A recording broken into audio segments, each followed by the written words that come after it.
क्योंकि मुझे शाहरुख खान नहीं बनना है, मुझे कोई सेलिब्रिटी नहीं बनना है। नारे तकबीर, नारे तकबीर। जब तमाम महाराष्ट्र में औरंगजेब रहमतुल्लाह अलैह का नाम लेने के लिए लोग डर रहे थे, लोग कन्या काट रहे थे, ऐसे में जनाब प्रकाश अंबेडकर साहब औरंगजेब रहमतुल्लाह अलैह की मजार पर जाते हैं और तमाम दंगों को रोकते हैं। इसीलिए मैंने वंचित बहुजन आघाड़ी ज्वाइन किया। ये जनाब जावेद कुरैशी साहब ने तमाम चीजें गिनवाई। तो जनाब प्रकाश अंबेडकर साहब ने कहा कि वो ये जावेद कुरैशी है जो अपने समाज के लिए बंबई से औरंगाबाद मुस्लिम आरक्षण के लिए पैदल जाता है, इसीलिए मैंने टिकट दिया हूं। लेकिन जावेद कुरैशी साहब ने धुलिया के दंगे के वक्त अपने पद से इस्तीफा दिया था। अच्छे समाज के नेता को मैं टिकट ना दूं तो फिर किसे दूं? और जनाब जावेद कुरैशी के लिए आप सब जानते हैं, जनाब जावेद कुरैशी पूरे शहर में, जावेद कुरैशी को आप एक वोट नहीं देना। अगर कोई जनाब जावेद कुरैशी साहब को एक दाग लगा दे क्या मेरी जनाब जावेद कुरैशी की तरफ 1 इंच जमीन है, मेरा 1 रुपया खाया है। ये सारे कारनामे आप लोगों के सामने। अभी जैसा मतीन पटेल ने कहा कि मुझके ऊपर कोई दाग दिखा के बताओ, औरंगाबाद शहर में कोई ऐसा आदमी ला के बता दो मेरे सामने कि मैंने किसी की जमीन पर कब्जा करा अपनी कारपोरेटरशिप के अंदर। कोई ऐसा आदमी ला के बता दो कि उससे मैंने पैसे लिया और उसको पैसे वापस नहीं करा। और मैं आपसे फिर एक वादा कर रहा हूं कि जिस दिन मैं असेंबली में आप लोगों ने मुझे भेज दिया, मेरा असेंबली में पहला अल्फाज अगर कोई निकलेगा तो वो पैगंबर बिल के खिलाफ निकलेंगे। तो पैगंबर बिल मंजूर होना चाहिए। और मैं समझ रहा हूं कि ये जो मध्य का मतदार संघ है हमारा, ये बड़ा तारीखी मतदार संघ है। और ये अगर ये 5 साल ये कामयाबी अगर अल्लाह ताला इसमें देता है तो ये सारे बड़े बड़े काम सिर्फ 5 साल के अंदर करके जाइए।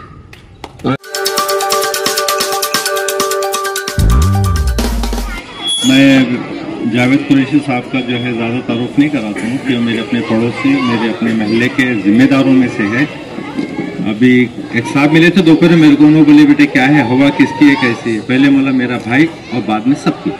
तो बोले वो कौन? मतलब वो जावेद कुरैशी। पहले लोगों के लिए हमने किया मेहनत, अब इंशाल्लाह और बाहर वालों के लिए तो बहुत ज़्यादा मेहनत होगी। अगर कोई चीज़ डॉक्यूमेंट लाना है, कुछ करना है तो जाओ उनके घर के चक्रा काटो। मतलब यहाँ कैसे मुंडी उठा के देखो जावेद भाई का घर, बैठ के देखे थे जावेद भाई का होटल। और मतलब तारुफ को मोहताज है नहीं वो बंदा, और अल्हम्दुलिल्लाह पूरी क्वालिटी है उनमें। पुलिस स्टेशन हो, कोर्ट हो, कचहरी हो, सब उसमें जो आदमी प्रॉपरली फाइट करके काम अपना बना के लेने वाली क्वालिटी है। और मेरे महल्ले के लोग को तो ज़्यादा जावेद भाई का तारुफ कराने की ज़रूरत नहीं है। अल्हम्दुलिल्लाह मेरे से बेहतर जानते सब लोग कि जावेद भाई का नेचर क्या है। बस मैं इतना बोलूँगा कि अपने को जो है अपने उनके लिए बहुत मेहनत की, अब अपने महल्ले से खड़े रहे, उनको अपने को मदद कर कर एक मुकाम पर पहुँचाना है। और उसमें फिर जो है आश्वासन देना वो चीज़ जावेद भाई के पास नहीं है। जो भी है स्ट्रेट फॉरवर्ड, ये हो जाएगा इंशाल्लाह, हो जाएगा, नहीं होता देखते इंशाल्लाह कोशिश करेंगे। तो हमारी आपसे सभी लोग से अदमन गुजारिश है कि जावेद कुरैशी साहब के हाथ मजबूत कर कर इन्हें अपने को मुंबई भेजना है एज ए आमदार बनाकर। ठीक है, अल्लाह हाफ़िज़। जैसे कि आप सभी जानते हैं कि इलेक्शन का वक्त है और सभी पार्टियां अपने अपने उम्मीदवार उतारने जा रही है। वैसे ही वंचित बहुजन आघाड़ी ने आपके जानिब जनाब जावेद कुरैशी साहब को डिक्लेयर किया है। आप जानते हैं अगर एनसीपी की बात करें तो लोग सोचते हैं कौन सी एनसीपी, अजीत दादा वाली एनसीपी या शरद पवार वाली एनसीपी। बात आती है कांग्रेस की तो लोग सोचते हैं 70 साल पुरानी वाली कांग्रेस या आज की मुसलमानों को अल्पसंख्यक बोलने वाली कांग्रेस। बात आती है शिवसेना की तो लोग सोचते हैं अजीत दादा वाली, शिंदे वाली शिवसेना या बाल ठाकरे वाली शिवसेना। वैसे में एक भरोसेमंद पार्टी जिसको हम यकीन के साथ बोल सकते हैं क्या वो आज भी पूरे यकीन के साथ औरंगाबाद को औरंगाबाद बोलती है, वो है वंचित बहुजन आघाड़ी। ऐसी पार्टी ने हमारे और आपके बीच में जनाब जावेद कुरैशी साहब को एक उम्मीदवार दिया है।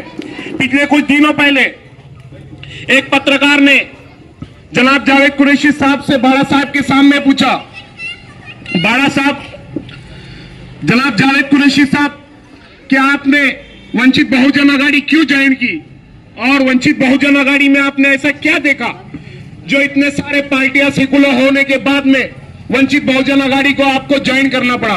तो जनाब जावेद कुरैशी साहब ने एक ही अल्फाजों में, एक ही जवाब में कहा, क्या मैंने वंचित बहुजन आघाड़ी में एक चीज देखा है, पिछले 70 सालों में हमारे बीच में हजारों एमपी, हजारों एमएलए मुस्लिम आए और मुस्लिम गए, सैकड़ों मुस्लिम पार्टीज आई, लेकिन पूरे हिंदुस्तान में कभी किसी ने यह नहीं सोचा कि नबी करीम सल्लल्लाहु अलैहि वसल्लम की शान में गुस्ताखी होती है और गुस्ताखी करने वाला झटके में पुलिस स्टेशन में जाने के पहले घर पर आ जाता है। तो ऐसे में किसी ने यह नहीं सोचा कि कोई कानून बनाया जाए। तो जनाब जावेद कुरैशी साहब ने कहा कि वंचित बहुजन आघाड़ी के एडवोकेट बाड़ा साहब ने पिछले कुछ दिनों पहले महाराष्ट्र असेंबली में एक बिल पेश किया जिसका नाम है प्रॉफिट मोहम्मद बिल, जो नबी करीम सल्लल्लाहु अलैहि वसल्लम की शान में जो भी गुस्ताखी करेगा उस बिल के तहत, सेशन कमेंट के तहत वो सीधा जेल जाएगा। ऐसा बिल प्रकाश अंबेडकर साहब ने असेंबली में पेश किया। मुझे वंचित बहुजन आघाड़ी में दाखिल होने के लिए इससे बड़ा कोई अल्फाज नहीं है कि मैं ये बिल, जो प्रॉफिट मोहम्मद बिल जिसने पेश किया, उसीलिए मैंने ये देखकर वंचित बहुजन आघाड़ी में ज्वाइन किया। जब तमाम महाराष्ट्र में औरंगजेब रहमतुल्लाह अलैह का नाम लेने के लिए लोग डर रहे थे, लोग कन्या काट रहे थे, ऐसे में जनाब प्रकाश अंबेडकर साहब औरंगजेब रहमतुल्लाह अलैह की मजार पर जाते हैं और तमाम दंगों को रोकते हैं। इसीलिए मैंने वंचित बहुजन आघाड़ी ज्वाइन किया। ये जनाब जावेद कुरैशी साहब ने तमाम चीजें गिनवाई। उतने में प्रकाश अंबेडकर साहब ने भी कहा, आपने जनाब जावेद कुरैशी साहब से तो पूछ लिया, मुझसे भी पूछना चाहिए कि जनाब जावेद कुरैशी साहब को टिकट दे रहा हूं तो क्या काबिलियत है? तो जनाब प्रकाश अंबेडकर साहब ने कहा कि वो ये जावेद कुरैशी है जो अपने समाज के लिए बंबई से औरंगाबाद मुस्लिम आरक्षण के लिए पैदल जाता है, इसीलिए मैंने टिकट दिया हूं। ये वो जावेद कुरैशी है जिन्होंने अपने समाज के लिए अपनी नगर सेवक पद होते हुए कोई भी शख्स, हमारे पास में भी कई दंगे हुए, अभी पिछले साल यहां ही हुआ था अपने पास में, 3 बच्चे शहीद हुए, किसी नगर सेवक ने एक मेमोरेंडम नहीं दिया, लेकिन जावेद कुरैशी साहब ने धुलिया के दंगे के वक्त अपने पद से इस्तीफा दिया था। ऐसे समाज के नेता को मैं टिकट ना दूं तो फिर किसे दूं? आप सभी जानते हैं जनाब जावेद कुरैशी साहब के कुर्बानियां बहुत है। जनाब जावेद कुरैशी साहब ने सियासत को हमेशा इबादत की तरह किया है, कभी तिजारत की तरह नहीं किया है। और जनाब जावेद कुरैशी के लिए आप सब जानते हैं, जनाब जावेद कुरैशी पूरे शहर में, जावेद कुरैशी को आप एक वोट नहीं देना। अगर कोई जनाब जावेद कुरैशी साहब को एक दाग लगा दे, क्या मेरी जनाब जावेद कुरैशी की तरफ एक इंच जमीन है, मेरा 1 रुपया खाया है, इसी ने कोई गद्दारी की है, ऐसा एक भी दाग जनाब जावेद कुरैशी के आंख पर नहीं है। और ऐसे उम्मीदवार को वंचित बहुजन आघाड़ी ने टिकट दिया है। आज इस मरगी नाले के मैदान ये जो जलसा मुनक्किद हुआ है, कभी बचपन का जो है ये एरिया हुआ करता था, यहाँ बचपन में हम भी आते थे, यहाँ बौड़ी थी, बहुत छोटे छोटे थे, और यहाँ पर खदीर भाई बैठे हुए, अरशद साहब बैठे हुए। खदीर भाई की तो डंडे भी हमने खाए हुए कि भाई तू यहाँ नहीं आना, तेरा चचा मेरे को बहुत घूर घूर के देखता, तू यहाँ से चले जाओ। तो ये सारी यादें जो हैं, ये पुराने सारे शहर को लोगों को देख के याद आ रही है। 70 भाई का बर्फ देख के याद आ रहा है कि 70 भाई के बर्फ का गोला या उनका बर्फ खाने का जो मजा जो स्कूल को जाते वक्त आता था, आज वो चेहरे देख के अल्हम्दुलिल्लाह जो है मुझे वो सारी बातें याद आ रही। ये असलम साहब है, कभी हम तू मैं कर लेते थे दोस्ताने के अंदर, तो ये सारे लोग यहाँ पर ऐसे मौजूद है, अल्हम्दुलिल्लाह वो चेहरे सारे मौजूद है जो मुझे बचपन की सारी चीजें याद दिला रहे हैं।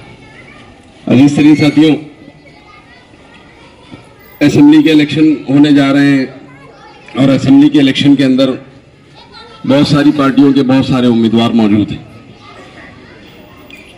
2009 में भी मैंने असेंबली का पूर्व मतदार संघ से इलेक्शन लड़ा था और अल्हम्दुलिल्लाह जो है उस जमाने में जितने बड़े बड़े लोग इलेक्शन लड़ रहे थे उसमें से मैं बहुत छोटी हैसियत का इंसान था।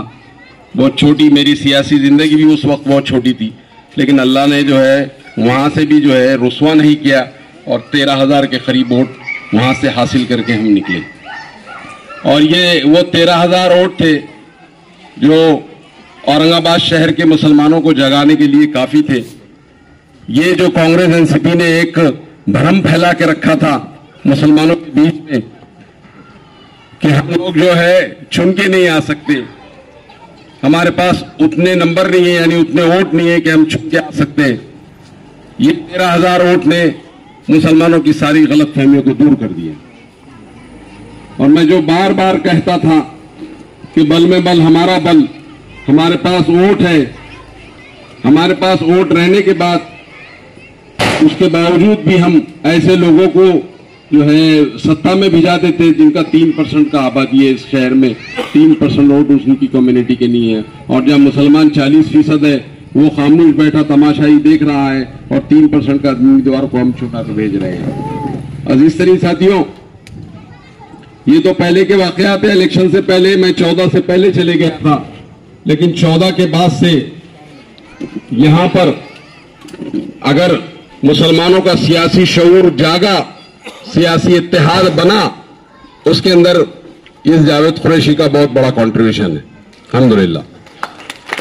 बात यहां से शुरू करूं कि 14 के इलेक्शन हुए, दो पार्टीज के अंदर वोट बटे और हमारा मेंबर ऑफ असेंबली यहां पर चुन के आ गया। लेकिन आप इस बात को भी नोट कर लीजिए कि वो जो 60,000 61,000 वोट हमारे को मिले थे वो हमारी जीत नहीं थी। ये तो हम तकसीम हो गया था, सामने वाला मुखालिफ पार्टीज तकसीम हो गई थी तो हमारी सीट चुन के आ गई, लेकिन हमारे पास वो नंबर आज भी नहीं है, आज भी नहीं है। इस बात पे गौर करो और जरा जहन पे जोर डालो कि आज भी हमारे पास ज्यादा वोट जरूर है, जीतने वाले वोट हमारे पास नहीं। 14 का इलेक्शन हमने देखे, बंटवारे में हम निकल गए। 19 का पार्लियामेंट का इलेक्शन आया, 19 के पार्लियामेंट के इलेक्शन में वंचित बहुजन आघाड़ी और मजलिस इत्तेहादुल मुस्लिमीन का अलायंस हुआ और यहां से एक मेंबर ऑफ पार्लियामेंट चुन के गया। और ये बात मैं 24 में चीख मार मार के कह रहा था कि कुछ भी हो जाए, पार्लियामेंट की सीट हमारे पास 22% वोट है, सिर्फ 22% से ज्यादा वोट नहीं है खदीर भाई हमारे पास। और 22% वोट, पूरे के 22% के 22% डाल दिए तो 3.5 लाख वोट हमको मिल जाते और वहां खत्म हो जाता। उससे ज्यादा वोट लेने की हमारी हैसियत नहीं। लेकिन हमको लॉलीपॉप दिया गया कि हमको आदर्श के आ जा रहे, हमको उतने दलित आ जा रहे, उतने मराठा आ रहे, उतने हमका आ रहे, उतने ढमका आ रहे। और हमने पूरे मराठवाड़ा के अंदर शिवसेना बीजेपी की सीट कहीं से आ गई तो इस औरंगाबाद शहर में आ गई। वो क्यों आ गई? अब आप 2 डालने वाले वोट है, वो लोगों ने गौर करना चाहिए कि हमारी सियासी अकल 22% पे क्यों खत्म हो। अजीज तरीन साथियों, 19 का असेंबली का इलेक्शन था। 19 के असेंबली के इलेक्शन में इस मतदार संघ जो मध्य का मतदार संघ है, सेंट्रल का मतदार संघ है, यहां से 68,000 वोट लेके हम हार गए। वहीं पूर्व में हम 80,000 वोट लेके हार गए। तो इस बात को अच्छी तरीके से समझ लेने की जरूरत है कि हमारे पास जीत का नंबर नहीं है, ज्यादा वोट होने के बावजूद भी हमने इंतजार करना कि मुखालिफ पार्टीज के अगर अंदर इंतशार पैदा होता है तो कहीं जाके हमारा चांस लगता है। लेकिन 19 के पार्लियामेंट के रिजल्ट को अगर हम सामने रखें तो वंचित बहुजन आघाड़ी का वोट जब मुसलमानों के साथ मिल जाता है तो फिर जीत यकीनी हो जाती है। ये बात तो बिल्कुल साफ है कि अगर असेंबली के इलेक्शन को सामने रखे तो 68,000 वोट लेके यहां से हार गए। अगर वही अमित मुईगढ़ के 27,000 वोट हमारे पास रहते थे तो हम जीतते थे, हम हारते नहीं थे। इस असेंबली के हल्के के अंदर 39% मुसलमानों का वोट है और 16% दलितों का वोट। अब ये 39 और 16 कितने हो रहे हैं आप अंदाजा लगाओ।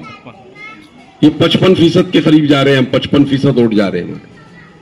और यहां पर मुखालिफ पार्टी एनसीपी हो, कांग्रेस हो, शिवसेना हो, बीजेपी हो, मनसे हो, अमके हो, ढमके हो, कोई भी हो, ये पूरे एक जगह भी अगर आ जाते हैं तो हमको हरा नहीं सकते। ये बात भी अच्छी तरीके से समझ लेने की जरूरत है। हमारी जीत यकीनी 100% अल्हम्दुलिल्लाह हमारी जीत यकीनी है।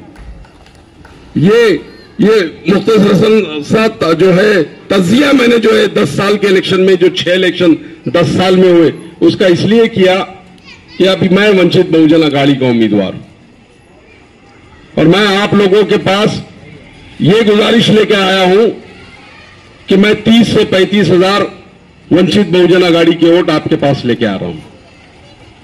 आप मुझको कितना वोट देंगे? आप मुझको कितना वोट देंगे? और अगर हम मुसलमानों के 60% वोट भी एक जगह डाल देते हैं तो अल्हम्दुलिल्लाह ये सीट को कोई हरा नहीं सकता।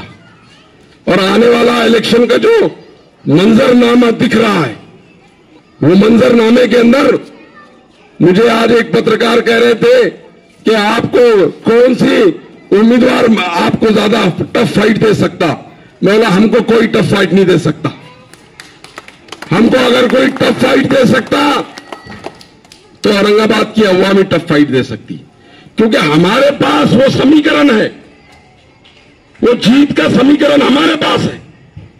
अब हम इसको कैसा लेते हैं, कैसा देखते हैं, ये देख लो कि वो मैं वाहिद उम्मीदवार रहूंगा अल्हम्दुलिल्लाह।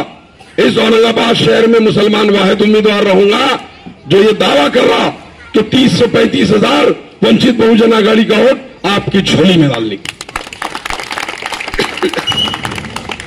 कोई दूसरा उम्मीदवार ऐसा बता देना या उसने ऐसा दावा कर देना कि वो जो गैर मुस्लिम वोट लेके आ रहे, हाँ अगर कोई आदर्श फर्दर्श की बात करना तो वो शॉट खत्म हो गया, उसका कोई चांस नहीं है। तो बात सिर्फ यही कहने की है कि हमारे पास हमने आपके बीच में अलायंस लिए, ये रोक है, प्लेटफॉर्म चेंज करना है आपको, इसको ऐसा पलटा दो। मुसलमान क़यादत जिंदा थी तो जिंदा रहेंगी, हार यहां पर हमारे करीब नहीं आएंगी इंशाअल्लाह इस अलायंस की बुनियाद पर। 14 के इलेक्शन के अंदर जब मैं मजलिस इत्तेहादुल मुस्लिमीन का जिला सदर था तो मुझे असद साहब कहते थे कि जावेद हम पश्चिम की सीट नहीं लड़ाएंगे। तो मैं साहब क्यों नहीं लड़ाएंगे? हम कांग्रेस को ऐसे खुला तो नहीं छोड़ सकते, तो इसलिए नहीं लड़ाएंगे कि हमारे वोट ही नहीं है वहां पर, और वहां जहां हमारे वोट नहीं है वहां लड़के क्या फायदा। मैं बोला साहब वो एससी की सीट छूटी हुई है रिजर्वेशन के अंदर और वहां से एक बेहतरीन उम्मीदवार हमारे पास है, हमको उसको लड़ाना चाहिए वहां पे। उनसे आगे कौन उम्मीदवार कि मैं बोला एक्स मिनिस्टर गंगाधर गाड़े साहब। ये दलित मुसलमान इत्तेहाद की नींद भी हमने डाली कि इस औरंगाबाद शहर में ये दो कौमें अगर एक जगह आती है तो फिर हमारी हार नहीं होती है, फिरका परस्तों को मुंह के बल गिरना पड़ता है। लेकिन हमारी समझ क्यों इधर उधर जा रही है? मैं भी समझता हूं कि आने वाले वक्त में हमने जज्बात में बहुत काम लिया, लेकिन जो रिजल्ट सामने आ रहे हैं, मोदी सरकार जो फैसले हमारे ऊपर थोप रही है, वो फैसलों को रोकने के लिए हमको जीतने वाली सीटों की तरफ जाना पड़ेगा, हारने वाली सीटों की तरफ नहीं, जीतने वाली सीटों की तरफ जाना पड़ेगा। अब असेंबली के अंदर आपकी तकरीर का मायना नहीं रहेगा कुछ भी कि आप कितना अच्छा असेंबली में बोलते हैं, इसका मायना नहीं कुछ रहेगा। वहां मायना यह रहेगा कि आपके नंबर कितने ज्यादा है वहां पर असेंबली के अंदर। अगर सेकुलर पार्टीज के साथ आपके नंबर ज्यादा है तो आप समझ लिए फिर आपके खिलाफ कोई कानून नहीं बनेगा। आज ही जो है सीएए को मंजूरी मिल गई, मुसलमानों के खिलाफ एक और कानून को थोप दिया गया, 3 तलाक के मामले को थोप दिया गया, मॉब लिंचिंग में, कत्लेआम का सिलसिला चालू है, फसादात में मुसलमानों का जाली और माली नुकसान चालू है। ये सारी तकालीफ को दूर करने के लिए इसका वाहिद एक हल है और उस है हल सियासत, कि हम सियासत को किस नजर से देखते हैं। मैं समझता हूं कि आज के वक्त में हमको सियासत को इस नजर से देखने की जरूरत है कि वहां पर नंबर हम किसका बढ़ाते हैं, फिरका परस्तों का नंबर बढ़ाते हैं क्या उन पार्टीज का नंबर बढ़ाते हैं जो हमारे खिलाफ में कानून नहीं बनाती। वंचित बहुजन अघाड़ी इस बात को लेकर कमर बस्ता है कि हम जो है हम उन पार्टीज के साथ जाएंगे, उन सेकुलर पार्टीज के जाएंगे और ये जो हमारे लिए नए नए कानून बन रहे हैं इन कानून को रोकेंगे। और जिस दिन अल्लाह के करम से आप लोगों ने इस नाचीज को एमएलए बना दिया, मुझे इस वक्त इसलिए बहुत शर्म आ रही बोलने को कि ये जितने लोग यहाँ स्टेज पे बैठे हुए यार, सामने भी बहुत सारे लोग हैं जो इनके सामने मैं ये बोल रहा हूं कि मैं एमएलए बनूंगा, क्योंकि ये सब लोगों के सामने का बच्चा हूं मैं, बहुत छोटा बच्चा हूं, पूरा बचपन इनके साथ गुजरा है मेरा। और मैं आज ये दावा कर रहा कि आप मुझे एमएलए बना दो। इन्होंने मुझे चड्डी में देखा और बास वक्त तो ऐसा होता है, इसमें खदीर भाई मौजूद है, हम जाते थे खदीर भाई चड्डी खींच लेते थे नीचे हमारी, मुस्कुरा रहे हैं वो बैठ के। तो अजीज तरीन साथियों, कहने का मकसद ये है कि मैं आपके बीच का इंसान हूं। मेरी जितनी 30 साला मिली, सियासी, मजहबी और समाजी जिंदगी रही है, ये 30 साल में मैंने जो है पूरी जो है मिल्लत की खिदमत की। वो आजमाइश का दौर क्यों नहीं होता हो, वो जेल में जाने का मामला क्यों नहीं होता हो, या मुसलमानों के रिजर्वेशन के लिए बंबई पैदल जाने का सफर क्यों नहीं होता हो, या दुनिया के फसाद में इस्तीफा देने वाला अमल क्यों नहीं होता हो। ये सारी एक्टिविटी आपको इस बात के लिए आमादा करेंगी कि ये उम्मीदवार ने मिल्लत के लिए कुर्बानी दिया है, इसको वोट देना चाहिए। ये वक्त था जब मैं मार रही थी यहां पे, तो इसको हाथ में पकड़ने के लिए लोग डर रहे थे, इसको स्टिकर छिटकाने के लिए लोग डर रहे थे। जब लगर उस वक्त अगर नहीं रहते थे तो जो लोग एमआईएम के दावे कर रहे हैं वो पुलिस के एक पैर पटकने से भाग जाते थे। लेकिन अल्लाह का करम था, मिल्ली जज्बा मौजूद था, दीनी शऊर मौजूद था। हमने जो है उस जमात को पकड़ा, उस मिल्ली जमात को समझ के पकड़ा।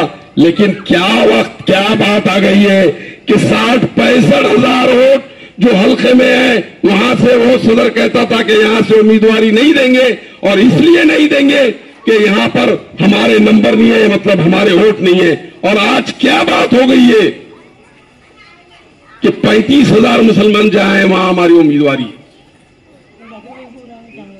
तो इस बात को बहुत अच्छी तरीके से समझने की जरूरत है अजीज तरीन साथियों, क्योंकि आने वाला वक्त बहुत जो है भयानक होने वाला है।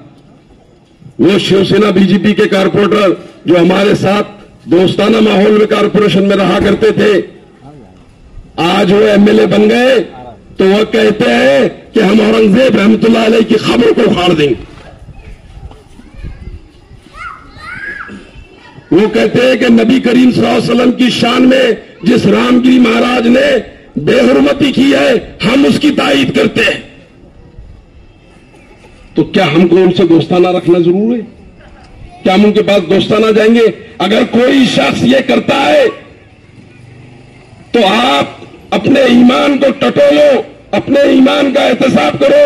मैं तो उलमा इकराम से कहता है, ऐसे इंसान जो नबी करीम सल्लल्लाहु अलैहि वसल्लम की शान में गुस्ताखी करते हैं, उस पुडारी का, उस पाखंडी का उसकी तायीद करते हैं और उसके बाद उससे दोस्ताना कायम रखते हैं, तो मर जाना चाहिए उनको।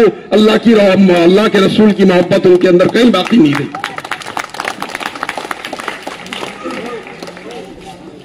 आज वक्त आ गया है कि मुसलमानों को इस समीकरण के साथ जाने की जरूरत है, क्योंकि हम देख रहे हैं कि यहां पर जो दूसरी मज़ाहिब के लोग हैं वो मुसलमानों को वोट नहीं देते। क्या मारवाड़ी समाज आपको वोट देता? क्या मराठा समाज आपको वोट देता? क्या हिंदू ओबीसी आपको वोट देता? जो कौम आपको वोट देने के लिए कमर बस्ता है, तो फिर उसके साथ जाने में हमारे को क्या हिचकिचाहट है, क्या मजबूरी है, क्या परेशानी है फिर हमारे साथ? मैं समझता हूं हमको कोई परेशानी नहीं है। 2019 में जिस कौम ने एक मुसलमान को मेंबर ऑफ पार्लियामेंट बना दिया, और आज ये दावा कर रहा है कि जावेद कुरैशी, हमने तुम पे भरोसा किया, तुम जाओ तुम्हारी कौम के बीच में और बोलो कि मुझको वोट दो, मैं 30,000 वोट लेके आ रहा, मैं 35,000 वोट लेके आ रहा। प्रकाश अंबेडकर साहब ने, मैंने कहा था कि साहब मैं मध्य पूर्व से इलेक्शन लड़ता हूं, क्योंकि पिछले 2009 में मैंने पूर्व से इलेक्शन लड़ा था। वो मुझसे कहते हैं जावेद कुरैशी तुम पूर्व से इलेक्शन नहीं लड़ेंगे, तुम मध्य से इलेक्शन लड़ेंगे। तो मैं बोला उसकी वजह था क्योंकि मध्य के अंदर 70,000 वंचित बहुजन आघाड़ी का वोट है। अब ये 70,000 वोट है, उसके अंदर से 30-35,000 का वोट वो दावा कर रहे हैं कि वो हमको देंगे, तो फिर मुझको वोट देने में आपको क्या तकलीफ आ रही है? हम तुम्हारे साथ हैं। ये चंद गुजारिशात आपके पास लेके आया था मैं कि 20 साल 25 साल से सियासी खिदमत में मिल्लत की कर रहा हूं। उससे पहले मिली खिदमत में बहुत पेश रहा हूं। बहुत मरतबा जेल की सोबतें भी इसकी वजह से हमारे को झेलना पड़ी। ये सारे कारनामे आप लोगों के सामने। अभी जैसा मतीन पटेल ने कहा कि मुझके ऊपर कोई दाग दिखा के बताओ, औरंगाबाद शहर में कोई ऐसा आदमी ला के बता दो मेरे सामने कि मैंने किसी की जमीन पर कब्जा करा अपनी कारपोरेटरशिप के अंदर। कोई ऐसा आदमी ला के बता दो कि उससे मैंने पैसे लिया और उसको पैसे वापस नहीं करा। कोई ऐसा आदमी ला के बता दो कि जिसको मैंने धोखा दिया। कोई साबित नहीं कर सकता, कोई साबित नहीं कर सकता कि हमने इसका लेके खा लिए, उसका डुबा लिए, उसकी जमीन पे कब्जा कर लिए, कहीं नहीं। लेकिन मैं पिछू उम्मीदवार मैदान में आ रहे हैं, जिस दिन आएंगे वो सामने, उनका चट्टा कट्टा भी आपके सामने रखूंगा इंशाअल्लाह। और फिर उसके बाद आपने फैसला करना कि कौन से उम्मीदवार को आपको वोट देना है। और मैं आपसे फिर एक वादा कर रहा हूं कि जिस दिन मैं असेंबली में आप लोगों ने मुझे भेज दिया,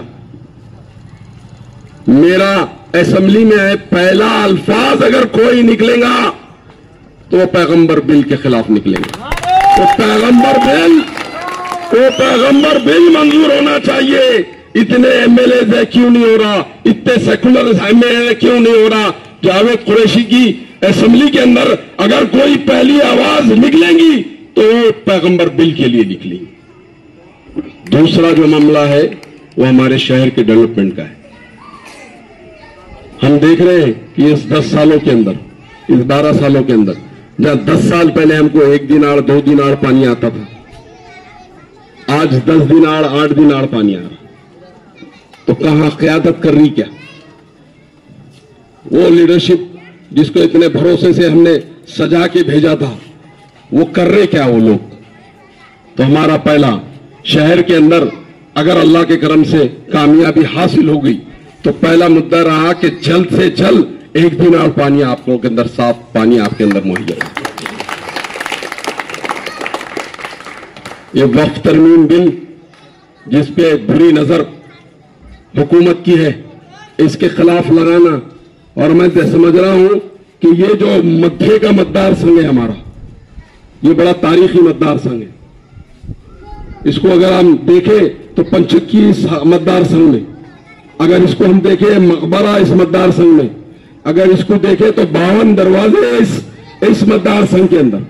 ये बहुत तारीखी जो है हमारा मतदार संघ है।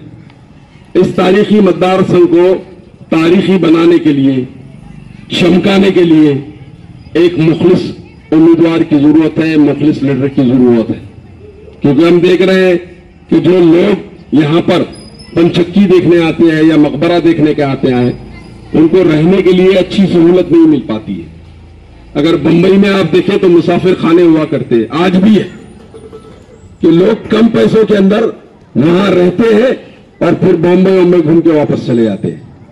मेरा एक एम ये भी है कि यहां पर एक बेहतरीन मुसाफिर खाना हो, कि जो लोग यहाँ पर्यटन जो लोग आए यहाँ पर देखने के लिए, उनके लिए जो है ये सहूलत मुहैया हो कि वो कम पैसों के अंदर अच्छी सहूलत के साथ यहाँ रहे, 2 दिन 4 दिन 8 दिन और उसके बाद यहां से चले जाए।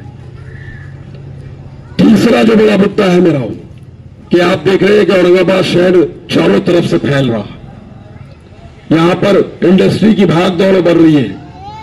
वालुज आया, शेंद्रा आया, अभी बिरकिन के अंदर कॉरिडोर का काम चालू है और बड़ी बड़ी कंपनीज यहां पर आ रही है। हमारी कोशिश रहेगी कि ये जो नौजवान हमारे बेरोजगार घूम रहे हैं, ये वो नौजवान जो पढ़े लिखने के बाद भी उनको नौकरियां नसीब नहीं हो रही है, सबसे पहले हम उन कंपनियों से गुजारिश करेंगे कि सबसे पहले आप औरंगाबाद शहर के आपके रिक्वायरमेंट के लिए जो लोग चाहिए आप औरंगाबाद शहर से लीजिए, उसके बाद आप बाहर जाइए। आपको अगर लोग नहीं मिल रहे तो ये एक मुद्दा रहेगा। नौकरी थोड़ी मिलती है गवर्नमेंट की, तो फिर क्या मिलती, नौकरी नहीं मिलती तो मैं आपको क्या नौकरी दिलाने को आया क्या? इस किस्म की बातें भी लीडरशिप ने की है। और किसने की है आप सर्च करो, यूट्यूब पे सब मिल जाएगा इंशाल्लाह। तो बहुत बुलंद दावे नहीं करता, लेकिन 5 चीजें मिसाल के तौर पे आम खास का मैदान है। ये हमारे बचपन से हम यहाँ क्रिकेट खेलते, फुटबॉल खेलते। अब मौलाना आजाद हमारा स्कूल हुआ करता था तो सारा दिन हमारा वहां जा आता था। कभी माँ बाप को धोखा देके डुम्मा मारने का रहा तो वही फसील के पास ही इधर उधर घूमते थे हम।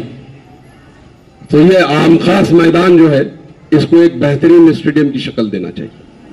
और मैं ये आज से नहीं कह रहा हूं, मैं 2009 से कह रहा हूं।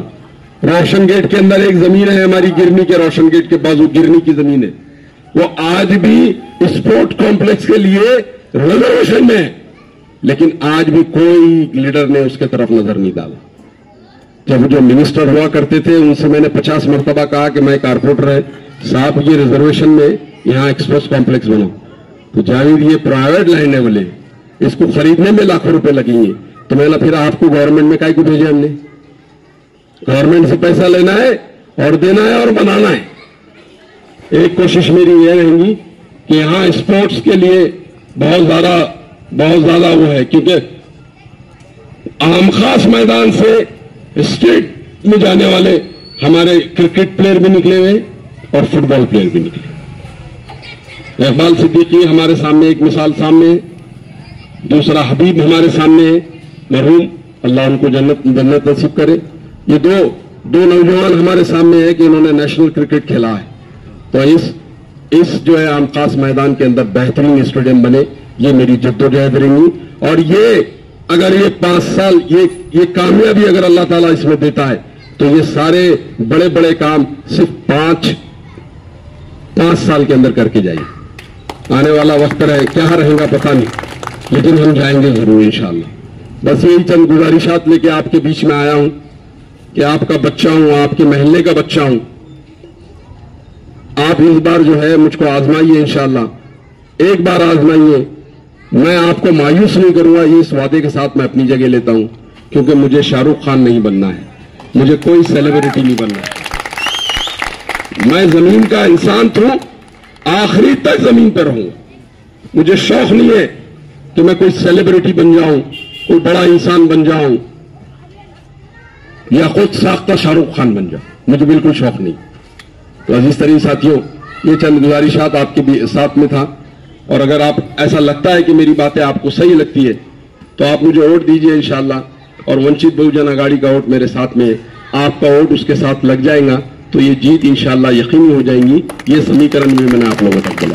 शुक्रिया, बहुत बहुत शुक्रिया। खुदा। तमाम महल्ले वालों की तरफ से जावेद साहब को इत्मीनान दिलाना चाहते हैं कि हमने वो वक्त देखा है कि जब मुसलमानों की पार्टी आई थी, हम जब बहुत छोटे थे तो मौलाना अनवर इशाती साहब अकबर साहब के चेहरे पे पेशानी पे बोसा लेते थे। ये एमआईएम पार्टी का हाल था कि उलमा किराम एक लीडर को इतनी बड़ी वैल्यू देते थे और हर महफिल हर जलसे का आगाज कुरान शरीफ से हुआ करता था। पर आज उस पार्टी का यह हाल है कि वो पार्टी का ऑफिस नहीं, एक डांस बार बन चुका है। तो जब पार्टी में रूहानियत थी, अल्हम्दुलिल्लाह, दरख्त तो साहब ने बनाया था, लेकिन दरख्त बनाने वाला उस पार्टी में नहीं है, लेकिन वापस से हम उसी रूहानियत का, इस्लाम का और मजलूम के आवाज़ का फिर दरख्त बनाएंगे। हमारे पास वोट बैंक है अल्हम्दुलिल्लाह, लेकिन वो विनिंग के काबिल नहीं है। 30,000 समझ लो आप वंचित का वोट भी मिलता है, तो हमारे पास अल्हम्दुलिल्लाह साहब 70,000 वोट है। एक एक वोट हम साहब को देके 1 लाख से ऊपर वोट देके लीड के साथ भी सब कुछ जिता के काम कर रहे हैं। आप तमाम लोगों का बहुत बहुत शुक्रिया।